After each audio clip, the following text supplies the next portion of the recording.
తీసుకెళ్లే సమయం మన మహానవాడు అలమాదారుగుడు మేనలుడికి మాట్లాడటం వేస్తున్నాడు. అవును అల్లుడా గోవిందరాజులు మీరు తోలు పెట్టొద్దు తోలు పెట్టొద్దు లేవద్దు బుద్ధు మంతులు అయితే కన్నే పెట్టద్దా బుద్ధమత్తులైతే కన్నరేస్తాము. ఏమండి ఓలంటే తెలుసమ్మా? ఓలంటే రాత్రి ఓళ్ళు అంటున్నారా? రాత్రి ఓలంటే తెలుసమ్మా? ఏంటమ్మా ఎదురివ్వడం ఏమిటి? కట్నం. కట్నమా? చెప్పు. మళ్ళా అంటే పూర్వం మగవారు ఆడవారికి డబ్బిచ్చి కొనుక్కునేవారండి. అవును. ఓలి కడితేనే ఓలి అన్నానికి హక్కుండేదట. ఓలి కడితేనే ఓలి అన్నది హక్కుండేదండి. హక్కుండేదండి. ఇప్పుడు ఆడవారు మగవారు కొనేస్తారమ్మా డబ్బు పెట్టి. ఏమ్మా మగవారు కూర్చోమంటే కూర్చోవాలి, లేమంటే లేగాలి, లెగమంటే లెగాలి. అయ్యా మా పాప అలాగంటుందా? మా అప్ప ఇవాళ సాంబ్రానికి వెళ్ళి పడుకున్నాను. పడుకుంటే నువ్వు ఫోన్ చేసావు కదా, నీ ఇంటికి వచ్చాను.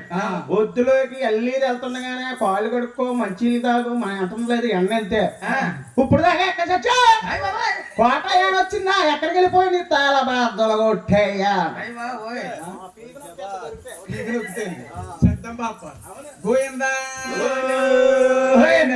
పెట్టద్దు బుద్ధిమంతులైతే అల్లులారా రెండోరి అబ్బాయి నా కూడా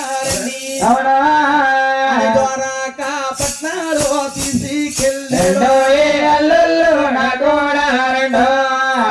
ద్వారకా పట్నాలు తీసుకెళ్ళిలోకి మీ అత్తగారిని విషయం గారు చూస్తారండి. అవునండి. ఏమండి మీరు ముందు వస్తా ఉన్నారు, వెనక వచ్చే చుట్టాలు ఎవరండి, బంధువులు ఎవరండి అంటా ఉన్నదటండి. అవునండి. ఆనాడు మహానబడ అలమాదారుగుడు అంటున్నాడు, ఏమని? దేవి మా యొక్క కొడుకులు మా మేనల్లుళ్ళు గారాల మంగాలి అడగొచ్చి మా యొక్క కొడుకులు మన అల్లుళ్ళు గారాల మంగాలి అడగొచ్చినారు.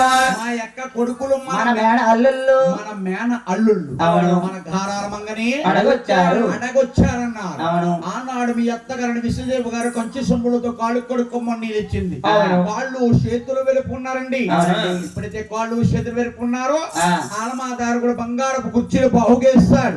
ఎండి కుర్చీ వేసుకుని ఎడపడగా కూర్చున్నాడు బాబు.